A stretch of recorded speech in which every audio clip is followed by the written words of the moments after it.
ఏంటి ఏంటి నీ సమస్య ఏంటి? ఎందుకు ఈరోజు భిక్షాటన చేస్తున్నారు? ఏమండి దేనికి చేస్తామంటే మరి ఇప్పుడు అనేక సందర్భంలో చంద్రబాబు నాయుడు గారు కానీ పవన్ కళ్యాణ్ గారు కానీ లోకేష్ బాబు కానీ మీకు ప్రజల పక్షాన ఉంటాం, మేము ప్రజల కోసమే పనిచేస్తాం, దీంట్లో ఎటువంటి డోకా లేదని చెప్పి అనేకమైన హామీలు ఇచ్చున్నారు.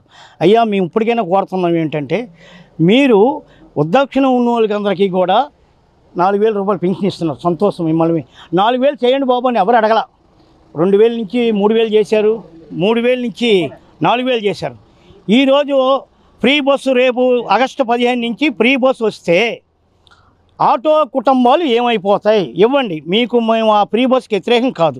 కానీ మీరు ఇస్తానన్న 15,000 రూపాయలు చంద్రబాబు నాయుడు గారు ప్రకటించిన 15,000, కొల్లి రవీంద్ర గారు ప్రకటించిన 10,000 గురించి కాదు, 15,000 రూపాయల గురించి. జగన్మోహన్ రెడ్డి గారు ఫిట్నెస్ కోసం 10,000 రూపాయలు వేశారు.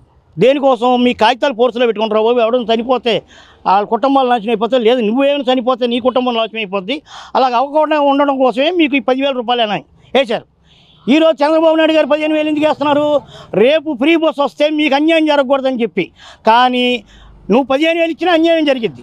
ఫ్రీ బస్ చేయండి, మహిళలందరూ మా వాళ్ళు కూడా ఎక్కుతారు, అందరూ సంతోషంగా ఎక్కుతారు, చాలామంది ఉత్సాహంగా ఉన్నారు.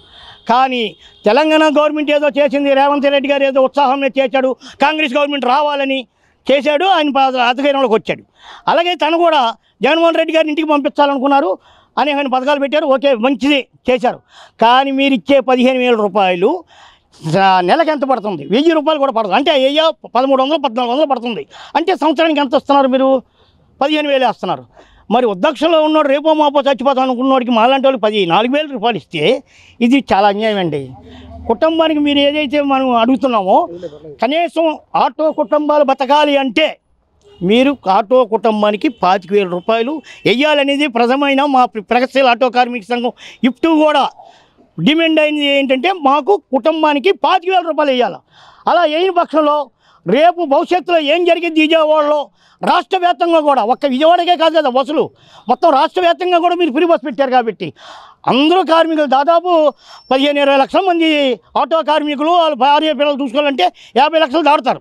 కనుక రేపు మీరు చేయాల్సింది ఏంటంటే నిజంగా మీరు ప్రజల పక్షాన మేము ఉంటాము, అవినీతికి ఎక్కడ చోటు ఇవ్వము, మేము ఖచ్చితంగా మేము జనం కోసమే పనిచేస్తామని మీరు అనేటప్పుడు మీరు కుటుంబానికి 25,000 రూపాయలు వేస్తారనేది మేము ఆశిస్తున్నాం. 15,000 రూపాయలు గారు చంద్రబాబు నాయుడు ప్రకటించింది కూడా చాలదని మేము డిమాండ్ చేస్తూ ఇంట్లో